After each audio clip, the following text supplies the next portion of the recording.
responsiveness, if you look at the root of the word response, is also the same root of word responsibility. So the more responsive someone is, to me, is a signal that this is a responsible person. Welcome to King Moves. In chess, the king moves one step at a time, but that single move can change everything. Each week, we explore mindset shifts and simple actions that could lead to the next breakthrough in your business and life. I'm your co-host, Ethan King, from Atlanta, Georgia, USA. Entrepreneur, TEDx speaker, and best-selling author of Wealth Beyond Money. And I'm your co-host, Justin King, no relation to Ethan, from Cape Town, South Africa. Entrepreneur, speaker, and business growth strategist. Our journey crosses continents and cultures as we think out loud, challenge assumptions, and uncover the small moves that create big momentum. Welcome to King Moves. Let's start the conversation. I have this theory, but first I want to ask you a question. How responsive are you when someone sends you an email or a text message? How would you rank yourself on a scale of 1 to 10 on your responsiveness? It's too responsive. Too responsive. Okay. What I mean, I know where you're going with the question, but the reason I say too responsive, I think sometimes I let it dictate what I'm going to allocate some of my time to. In general, I will always try and respond within 24 hours, 24 to 48 hours as a rule of thumb for emails that get sent through. Okay. That's fair. And I would say that I'm about the same because there's some science there where you don't want to respond too quickly because then it turns into a chat back and forth conversation. But you are a responsive person. And I would say that I am too. Now, let me ask you this. On the other end of that, have you ever sent emails to some people and you never hear back, or they might take a week to respond, like different levels of responsiveness, right? Yeah, so I had this theory that responsiveness, if you look at the root of the word response, is also the same root of word responsibility. So the more responsive someone is, to me, is a signal that this is a responsible person. Now, I'm not saying they need to get back to me in 5 minutes or immediately, but I've noticed in working with people that those people who I have to follow up with constantly to get a reply from are typically harder to work with in general. So to me, that's a signal. Like if I'm going to do a venture with this person or hire them or work with them in some capacity, I gauge how responsive they are to messages and emails and so forth as to how deeply I'm going to work with that person. Do you think that's a fair assessment? I think it's a fair assessment if there is an underlying agreement around the choose my words, underlying agreement, but somewhat of a social contract around we are going to be doing work together. What I just want to be careful of, I don't think sending somebody an email, you have a right to a response. Oh, yes. So Yeah. Great point. If you spam me, I'm not going to respond to you. Yeah. Period. So there would be a little bit of water that's flowed under the bridge prior to this, as in some sort of discussion, and now we're conversing essentially via email. Then we're on the same page. Exactly. Yeah.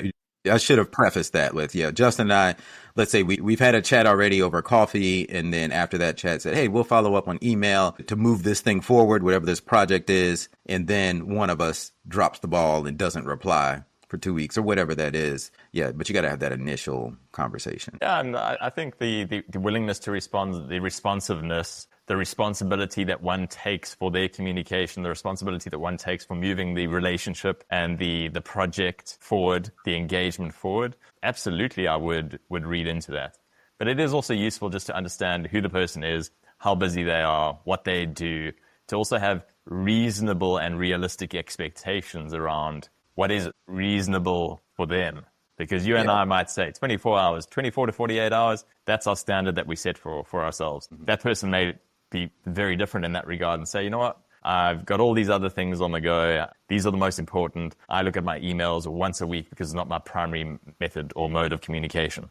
And that's maybe extreme because I think a lot of people default to email. Instant messaging is absolutely rapidly become the easier way to communicate and connect, whether that's WhatsApp or iMessage or whatever it is. So I'm 100% on the same page as you, but it may just require a super simple, easy contract up front. And I don't mean the kind that you have to sign, but just saying, we've had a great conversation. We've had a great discussion.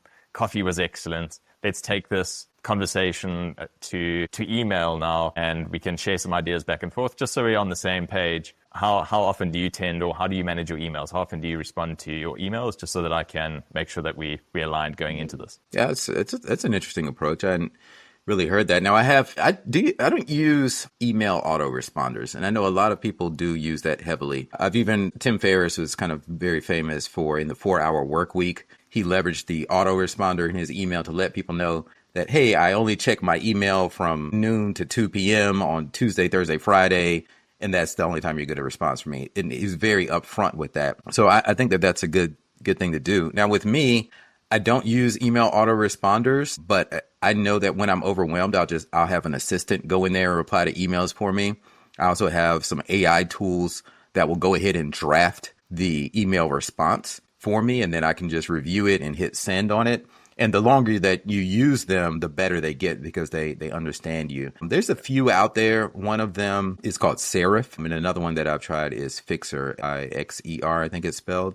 But I've also customized, like you do custom ChatGPT automations to help manage your email inbox too. That gets a little bit more advanced. But if you can't manage it yourself, then I recommend either having another person like a VA or AI help you respond faster.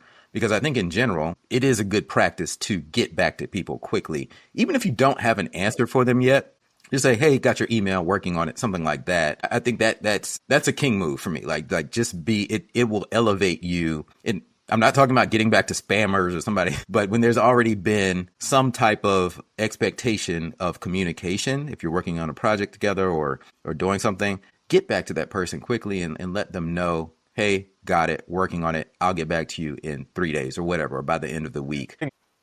My king move would be, you've got to take responsibility to, and I'm going to use the word train. Might sound weird, but you've got to take the responsibility to train others how to interact with you. And what that means is you need to be consistent in the way that you interact with them. If sometimes you respond within 10 minutes, then sometimes within 2 hours, but more or less like the same day, and then all of a sudden you disappear for 4 days or a week or 2 weeks, that's where frustration creeps in.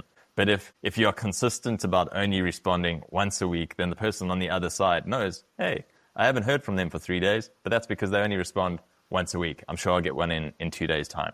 So you've got to take some responsibility for training the other person on how you interact. Yeah, there are a lot of nuances to this here. You and I, for example, when I send you a message, we're in different time zones. So sometimes I'll send Justin a message when it might be the middle of the night for him. And I'm hoping I know you, so I'm sure that you have your notifications off and I'm not waking you up at 3 a.m. or whatever with my random thought that I had, like, hey, we should talk about this on the podcast.